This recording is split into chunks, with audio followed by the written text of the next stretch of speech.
All right, Mark Rogers TV, the voice of college football, breaking down the game we all love each and every day with the best bloggers, broadcasters, and writers in the nation. And I make this comment every week when we bring in Justin Dottavio from Ironman Football and also State of the U. This is a bit of a different look.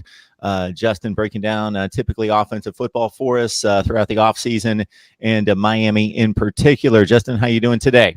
Good, very good. Awesome. So, yeah, Miami 17, Central Michigan 12. It's a Central Michigan team that lost to Wisconsin 61-0.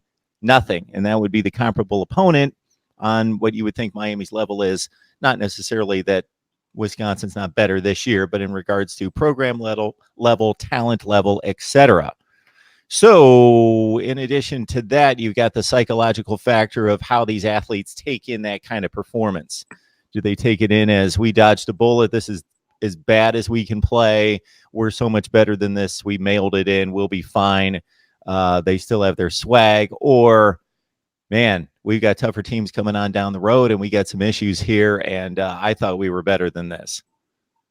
Yeah, I think the first thing is I understand why some coaches go out of their way to establish these brands and really over-market and sort of almost overhype their product, because how else do you get fans to buy tickets? How else do you get any attention in national media? And how else do you get recruiting going? However, it sort of backfires on you because the keg party thing, there's always, alleged about the Florida State,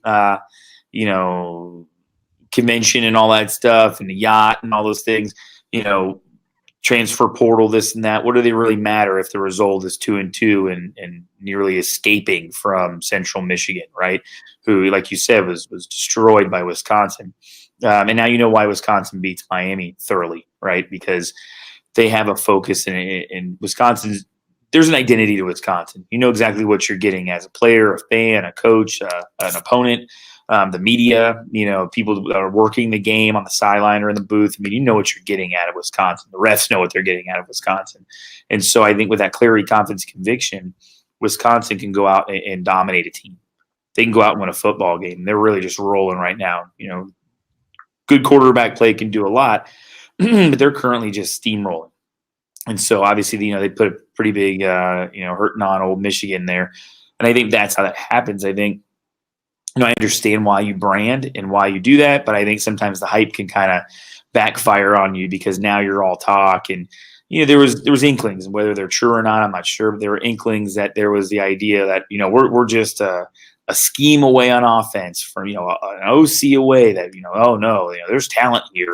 Mark Richt he just wasn't doing the right thing. Well, it looks exactly very, very similar, minus maybe quarterback efficiency. Jaron Williams has been, with the football throwing, has been efficient.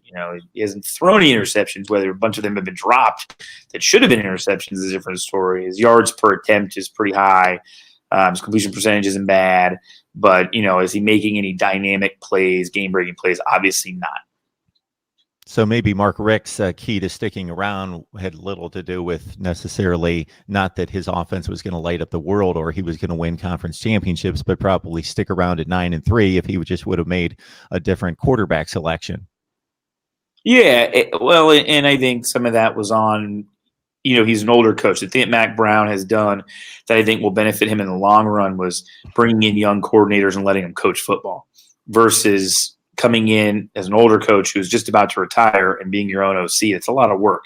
Now, I know Thomas Brown was there to do game planning and stuff, but still, I think it would have been a better idea to just bring in somebody dynamic. I mean, he could have brought in a Phil Longo. He could have brought in, Spavital or anybody like that, Graham Harrell. I mean, there's guys that were available that would have moved up from their level to take an ACC job at Miami that they didn't make the push to go get. And instead, it was Mark Richt and his son and Thomas Brown. It was familiar faces, if you will. There was no chance at maybe being bucked back, but little did he know, a lot of the rumor and innuendo is that the defense was doing it instead, whether it was in the media or rumors out of the locker room. So I think in that aspect as well, I felt like, well, if you make me the head coach, we'll get a good offensive coordinator, we'll win. Well, it's not working out that way. And in all honesty, Florida game had its really big red flags, I guess you could say, and it's just gotten worse and worse.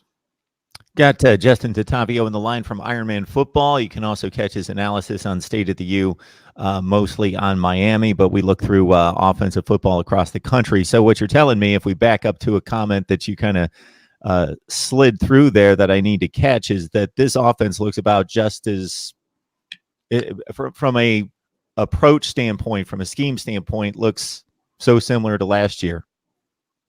I don't think the scheme looks that similar to last year. I think the result does. They're doing different things in some ways there, but if I was to say, is this any mastermind scheme? It feels like a grab bag to me. There's grab bag and it plays, and I think if it's the master and none, do you want to be good at do one kick 1,000 times or 1,000 kicks once? I'm going to take the guy that does one kick 1,000 times, as a Bruce Lee adage, because I want somebody that's really good at something. This so-and-so's an air raid guy or whatever. I'd take Navy's flex bone triple option right now over whatever the third down percentage it currently is for, right now for Miami, and a fourth down percentage. I can promise you they're going to pick up 4th and 1. They're going to pick up 4th and 2 out of that offense. And it's a scheme, and it has an idea, and there's a theory. There is a process to having something that you can hang your hat on, and not, we grab bag. We just run stuff we've seen. It feels like Daniels is stuck in between what he did at Central Michigan, what he did at Arkansas, and not a whole lot of what was going on in Alabama that made Tua and Jalen Hurts look so good last year up until that last, final game where it seems like everybody was at the door as it was. I wouldn't really blame that necessarily on the scheme, right? That was just everybody was looking somewhere else at that same time. So I think there is a lack of ownership and being able to say what you want to, like, this is what they're going to do. So what would you run? Knowing the personnel on Miami, knowing what you think works, what kind of offense would you run? And maybe not necessarily my next question is going to be in terms of this particular situation at this point in the season, but if you had the entire offseason to revamp the whole thing. If you had a chance to revamp the whole thing, you have to run what you know. I think that's the number one thing. People say, well, if you were a head coach tomorrow, what would you do? Well, if I had to be the offensive coordinator, I would run what I know. If I had to be the defensive coordinator, I would run what I know, right? In the kicking game, I would run what I know. I wouldn't come in, have to be a head coach and just all of a sudden run a kicking game. Say, I'm not a shield punt guy and just try to put shield punting when I don't really get it and I don't know it. Now, or my program could run what I don't know because I could hire a flex bone coach, and things like that. So if I was the head coach, maybe you have a vision for the type of talent that you think is in the area that you can recruit, whether that's, being an air raid team, or that's, if you want the quarterback to be more of a runner dual threat guy, or if it's, I want to go, West Coast offense, whatever it is that you have like a vision for. But I think from there, if I'm not the OC, if I am the OC, I have to run what I know. If I'm the head coach, I need to hire somebody that can show me this is what we're going to do. This is why it works. If you hired me tomorrow as the offensive coordinator, I wouldn't run anything that different from what I run at the high school level. We would just get a couple more things in, obviously, because you can. But, we'd line up in 11 personnel with a tight end. I would have a back that can offset to either side. I would like to have a quarterback that is, a runner enough to make a couple of plays. He doesn't have to be any dynamic scrambler or anything, or straight up option type guy, but you have to be an athlete. I would want someone that's athletic enough. And I would, predominantly be in a zone scheme, really focusing on, inside zone read, split zone, and a stretch play. And from there, running a little bit of dart and a dart read. That would be kind of the bulk of what I would do. I'm not huge on motion or shifting. Other people are. I think sometimes it convolutes the read. So if I'm trying to read a flat defender and I go in motion and add a guy, and now 4 guys are over there, now who's a flat defender? But if we line up on the football and I know exactly who it is and I can identify them, I can, have a run pass option off that. So RPOs would definitely be, there's no reason not to run them. They're definitely part of my scheme. Would be in the shotgun. But those are the things that I do at the high school level. I like middle screen, double screen, third and second level RPOs. Those are all things we do at the high school level. that we could do more of and add more variation to it. But, we sort of get saddled into how much can these kids really learn while learning 6, 7, 8 different subjects and blah, blah, blah, blah. Just the time we get, the time we should get, shouldn't get too much more time than what we spend. 2 hours a day is a long time, adding in how long they've been at school, plus a meeting or study hall or character ed or whatever else that just makes it long, long, long days. I mean, most of the kids get there at maybe 7 and they don't leave until 7. That's way too long.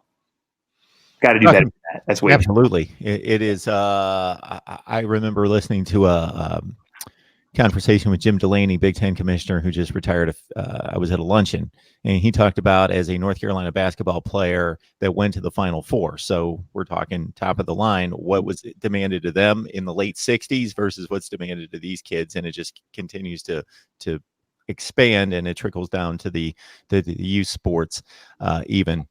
So, Justin, now that we've got a bye week for Miami, and then they get into the heart of the schedule, and they really face 2 consecutive games that they almost have to win, in Virginia Tech and Virginia being the chief competitors there in the division, most likely.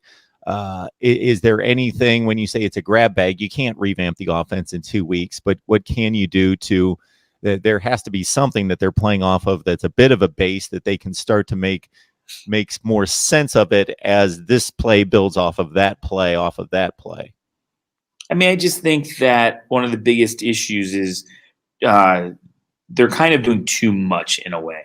And I think, you can, sure, if you're established and you're there for 3 or 4 years, you can start running 3 tight end sets on and then 5 receiver sets on, be under center and run, all the footwork that comes with being, people don't realize it's not Madden.